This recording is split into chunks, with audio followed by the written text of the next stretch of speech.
जय हिंद स्टूडेंट्स, मैं अनुज कौशिक आपका फिर से वेलकम करता हूं अपने जीके के भंडारे में। माफ़ी चाहता हूं फिर से हम कुछ दिन बाद आपसे मिले, लेकिन थोड़ा इंटरनेट का इशू था। अब लगभग वो समस्या सारी ख़त्म हो चुकी है। तो अपने जीके के भंडारे से आगे बढ़ने से पहले मैं एक आपको खुशखबरी देना चाहूँगा कि हम अपने प्लेटफॉर्म पर जीडी, यूपी पुलिस, स्टेट कोई भी पुलिस, दिल्ली पुलिस और लगभग वनडे एग्जाम, इसकी सीरीज चालू करने वाले हैं। तो अगर आपको ये सीरीज चाहिए तो हमारा चैनल सब्सक्राइब कीजिए और आप मुफ्त में यानी फ्री अपनी तैयारी कर सकते हैं। साथ ही साथ एक दो दिन के अंतराल पर मैं यूपीएससी की भी वीडियो आपको प्रोवाइड कराता रहूँगा। तो जो बंदे यूपीएससी की तैयारी कर रहे हैं, जीएस की तैयारी कर रहे हैं, यूपी पीसीएस की कर रहे हैं, कोई भी स्टेट पीसीएस है, तो मैं एक दो जैसे इंपॉर्टेंट टॉपिक होते हैं उनकी भी डिटेल आपको प्रोवाइड कराता रहूँगा।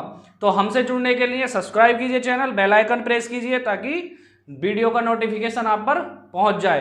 तो अपना जीके का भंडारा शुरू करते हैं। आज का क्या है? क्वेश्चन 1, किस अधिनियम के द्वारा ईस्ट इंडिया कंपनी के व्यापार एकाधिकार को समाप्त कर दिया गया? शब्दों पर थोड़ा ध्यान देंगे। व्यापार एकाधिकार, तो सबसे पहले व्यापार एकाधिकार के बारे में जानेंगे। व्यापार एकाधिकार आखिर है क्या?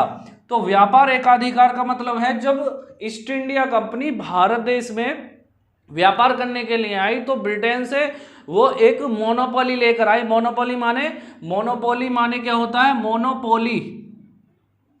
मोनोपोली ही क्या है? मोनोपोली ही है एकाधिकार। ठीक है, तो इस एकाधिकार में ये था कि वहाँ के ब्रिटिश जो थे, वहाँ से इन्होंने ब्रिटिश ईस्ट इंडिया कंपनी जिन्होंने स्थापित करी है वो लेकर आए मोनोपोली। और इसके अंतर्गत क्या हुआ कि उन्होंने मांग रखी और वो उन्होंने अधिकार पाया कि हम ही केवल भारत में व्यापार करेंगे। अपने देश से केवल हम ही व्यापार करने जाएंगे और हमारे देश से कोई हमारे अलावा वहां पर व्यापार करने ना जाए। इससे फायदा ये हुआ कि ईस्ट इंडिया कंपनी खूब ज्यादा फली फूली और लाभ इन्होंने कमाया। पर ये जो एकाधिकार था हर 20 साल के लिए बढ़ाया जाता था, परमानेंट, किसकी कोई समय सीमा नहीं थी। तो क्या है, किस अधिनियम के द्वारा ईस्ट इंडिया कंपनी के व्यापार एकाधिकार को समाप्त कर दिया? तो 1813 के चार्टर अधिनियम द्वारा क्या कर दिया जी? चार्टर अधिनियम द्वारा एकाधिकार को क्या कर दिया? समाप्त कर दिया। परंतु दो चीजें छोड़ दी कि ब्रिटिश ईस्ट इंडिया कंपनी चाय पर व्यापार कर सकती है, यानी चाय के लिए एकाधिकार ब्रिटिश ईस्ट इंडिया कंपनी को दे दिया। और एक चीन के साथ व्यापार, चाय और चीन के साथ दो अधिकार तो इनके पास ही रहे और बाकी इनसे क्या कर लिए गए? छीन लिए गए। यानी कि अब छीनने का मतलब ये नहीं है कि ये व्यापार करना समाप्त कर देंगे, व्यापारी अब भी करेंगे, लेकिन अब ब्रिटेन से और भी लोग आ सकते हैं व्यापार करने के लिए और लोगों के भी रास्ते खुले व्यापार करने के लिए भारत देश में। ठीक है, तो इतना जानना काफी है क्योंकि हमारा जीके का भंडारा जो होता है ये एक जल्दी का समय होता है, यानी कि हम इसमें कम से कम समय में ज़्यादा से ज़्यादा क्वेश्चन अटेम्प्ट करने की कोशिश करते हैं, तो जानकारी थोड़ी ही मिल पाती है। तो आज़ाद हिंद फौज की स्थापना कहाँ हुई? तो कहाँ हुई? इसका है सिंगापुर में। कहाँ हुई? सिंगापुर में हुई। और इसकी जो स्थापना करी वो किसने करी? तो कैप्टन मोहन सिंह ने इसकी स्थापना करी। पर हमने थोड़ा ये सुना है कि आज़ाद हिंद फौज तो सुभाष चंद्र बोस से संबंधित है। जी हाँ, करी थी कैप्टन मोहन सिंह ने, लेकिन इसका बाद में सर्वोच्च कमांडर जो बनाया गया, किसको बनाया गया? कमांडर जो बनाया गया वो बनाया गया सुभाष चंद्र बोस जी को। सुभाष चंद्र बोस जी को। ठीक है, क्लियर है? तो अपना नेक्स्ट क्वेश्चन क्या है? सिक्किम को किस राज्य का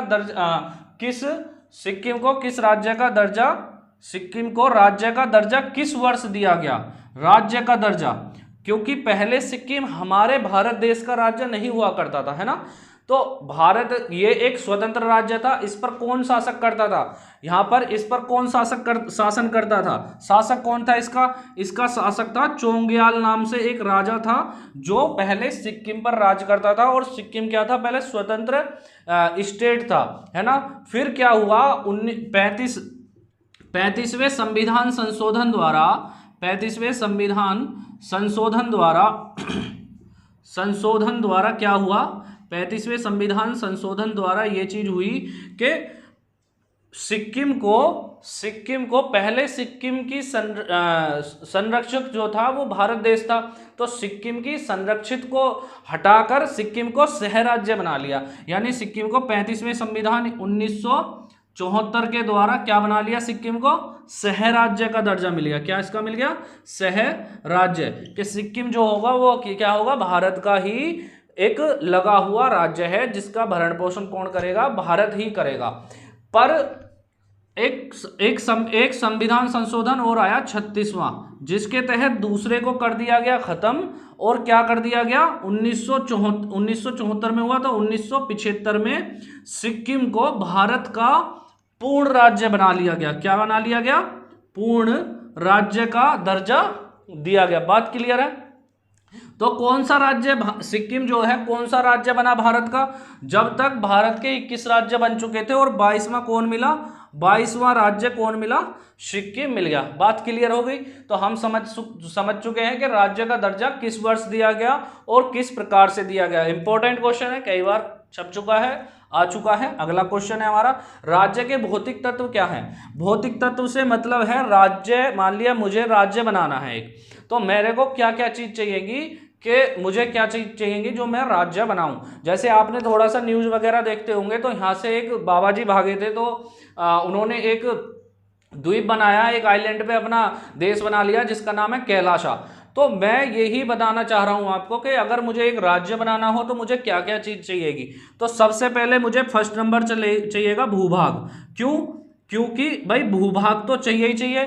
भाई मैं अपना देश बनाऊंगा तो उस देश का नाम वगैरह भी तो रखूंगा, कोई भूमि तो चाहिएगी जिसपे लोग रहेंगे, है ना। अब दूसरा क्या है, दूसरा भौतिक क्या है, दूसरा भौतिक तत्व क्या है, मान लिया कि मैं राज्य बनाना चाहता हूं, तो इसका मतलब मैं राजा होऊंगा वहां का। अब मुझे राजा कहने के लिए कोई जनसंख्या तो होनी चाहिए, तो दूसरे नंबर पे क्या आ गया, जनसंख्या। पता लगी राजा बन के बैठ गया और मुझे कोई राजा कहने वाला ही नहीं है वहां पर, तो यही चीज हो जाएगी, है ना। तो जनसंख्या, तो दूसरे नंबर पर क्या होगी, जनसंख्या। बात क्लियर है। पहले पे भूभाग, दूसरे पे जनसंख्या। अब तीसरे पे क्या चाहिएगा, तीसरे पे क्या चाहिएगा। अब एक बात बताइए, अब जब भूभाग भी हो गया, जनसंख्या भी हो गई, तो एक सरकार, यानी सरकार किसकी होगी, मेरी होगी सरकार। अगर सरकार नहीं होगी तो हर एक प्राणी अपना ही महत्व के लिए कोई किसी का गला काटेगा, किसी के साथ लूटपाट करेगा, किसी की जमीन हड़पेगा, क्योंकि नियम नहीं रहेंगे। नियम क्यों नहीं रहेंगे, क्योंकि वहां की सरकार नहीं है कुछ। तो सरकार, यानी राजा से ही तो देश बना, और जनसंख्या पे नियंत्रण कौन करेगा, सरकार करेगी, है ना। तो सरकार तीसरे नंबर पे क्या आ गया, सरकार। क्या चाहिए वहां पर, एक सरकार चाहिए। और चौथे पे क्या आएगा, चौथे पे क्या आ गया, मान लिया सरकार भी बन गई, भूभाग भी हो गया और अपनी जनसंख्या भी हो गई, लेकिन वहां मेरी कोई सुन ही नहीं रहा। कोई दूसरा व्यक्ति आया और वो हम पर अधिकार जमा रहा है। तो पूर्ण एक अच्छा राज्य बनाने के लिए उसमें एक संप्रभुता भी चाहिए। एक संप्रभुता नाम का वर्ड है, वह भी हमें क्या चाहिए, संप्रभुता भी चाहिए। 1947 जब हमारा देश आज़ाद नहीं हुआ, उससे पहले हमारे भारत देश पर संप्रभुता नहीं थी। क्यों, क्योंकि भारत के फैसले कोई और लेता था। बात क्लियर है। तो हमें 3-4 चीज चाहिए, पहला भूभाग चाहिए, दूसरा जनसंख्या, सरकार और अपना संप्रभुता। अगला क्वेश्चन है हमारा, जब चंद्रमा पूरी तरह से सूर्य को ढक लेता है तो उसे क्या कहते हैं। तो उसको क्या कहते हैं, जब चंद्रमा पूरी तरह से सूर्य को ढक लेता है तो उसको कहते हैं प्रछाया। प्रछाया क्या कहेंगे, प्रछाया, या उसको उम्र भी कहेंगे, उम्रा। क्या कहेंगे, उम्रा। ये कब देखने को मिलता है, ये देखने को मिलेगा सूर्य ग्रहण, कब मिलेगा, सूर्य ग्रहण या चंद्र ग्रहण के समय, सूर्य ग्रहण या चंद्र ग्रहण के समय। बात क्लियर है। अपना क्वेश्चन, नेक्स्ट क्वेश्चन छठे की तरफ चलते हैं, नोट कर लीजिए। अपना नेक्स्ट क्वेश्चन है मध्यरात्रि सूर्य का क्या अर्थ है। तो मध्यरात्रि सूर्य का क्या अर्थ होगा? जब सूर्य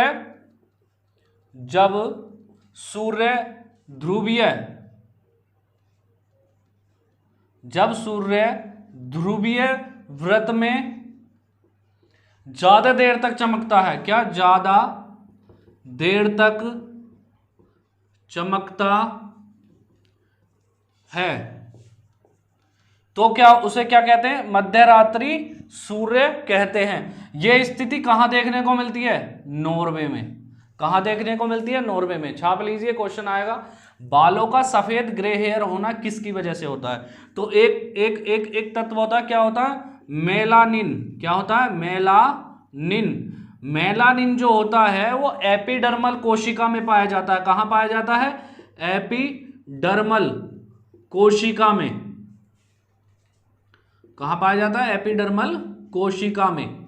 तो एपिडर्मल कोशिका में जब मेलानिन की कमी हो जाती है तो क्या हो जाता है? हमारा ग्रे हेयर यानी बाल सफेद होने लगते हैं, त्वचा वैसी हो जाती है, खुरदुरी हो जाती है ना। और ये मेलानिन को प्रोड्यूस कौन करता है? तो एक कोशिका होती है मेलेनोसाइट नाम से एक कोशिका होती है जो मेलानिन को प्रोड्यूस करती है। ये एक जटिल बहुलक है। कैसा बहुलक है ये? जटिल बहुलक। कैसा बहुलक है? जटिल बहुलक है। और ये किससे बनता है? अमीनो अम्ल ट्रायोसिन से। किससे? अमीनो अम्ल ट्रायोसिन से ये किसका बना होता है। बात क्लियर हो गई। अपना नेक्स्ट क्वेश्चन है हमारी अस्थियां तथा दांत किसके बने होते हैं? अपने दांत और अस्थियां किसके बने होते हैं? तो एक नाम है कैल्शियम ट्राइफॉस्फेट के, या इसको हम कह सकते हैं कैल्शियम ऑर्थोफॉस्फेट। क्लियर है? बात क्लियर हो गई। अगला क्वेश्चन है इंद्रधनुष कब बनते हैं? तो जब सूर्य की किरणें कहां पड़ती है? पानी की बूंदों पर पड़ती हैं। कहां पड़ती हैं? पानी की बूंदों पर पड़ती हैं। तो प्रकाश का क्या हो जाता है? हो जाता है अपवर्तन व आंतरिक क्या हो जाता है? परावर्तन। आंतरिक परावर्तन हो जाता है जिससे क्या हो जाता है? किरणों का विकिरण हो जाता है। और उसके वजह से क्या होता है? किरणों का विकिरण होने से क्या होता है? इंद्रधनुष का निर्माण होता है। किसका निर्माण होता है? इंद्रधनुष का निर्माण होता है। कई बार क्वेश्चन आ चुका है। पहले जब क्या है? जब सूर्य की किरणें बूंद पर पड़ेंगी, वर्षा की बूंद पे पड़ेंगी तो क्या होगा? प्रकाश का अपवर्तन व आंतरिक परावर्तन होगा और किरणों का विकिरण हो जाएगा, जिसके कारण क्या होगा? इंद्रधनुष इंद्रधनुष बनेगा। आपने कभी भी देखा होगा कि जब बरसात समाप्त हो जाती है और हल्की हल्की सूर्य की किरणें निकलती हैं, इंद्रधनुष जब ही बनता है। क्यों बनता है? वो इसी के कारण बनता है। क्लियर है? छप गया दिमाग में। अगला है श्वेत प्रकाश के घटकों में विभाजन किसके कारण होता है? तो इसका आंसर हो जाएगा प्रकीर्ण के कारण। किसके कारण हो जाएगा? प्रकीर्ण के कारण। बात क्लियर हो चुकी है। तो आज के हमारे जीके के 10 क्वेश्चन, जीके के भंडारे के 10 क्वेश्चन समाप्त हो चुके हैं। मिलते हैं कल नेक्स्ट जीके के भंडारे में। तो इसी कंटेंट को अगर आप पाना चाहते हैं डेली, तो हमारा चैनल सब्सक्राइब कीजिए, है ना। लाइक शेयर कमेंट कुछ भी आप कर सकते हैं, जो आपका मर्जी हो, है ना। क्योंकि हमारा प्लेटफॉर्म को आपका प्यार चाहिए और ये बड़ा प्लेटफॉर्म बने, इसके लिए आपको हमारा साथ देना होगा। तो किसी भी एग्ज़ाम की तैयारी कर रहे हैं आप, हमसे जुड़िए, सब्सक्राइब कीजिए और बेल आइकन प्रेस कीजिए। तो मिलते हैं कल की वीडियो में। जय हिंद, जय भारत।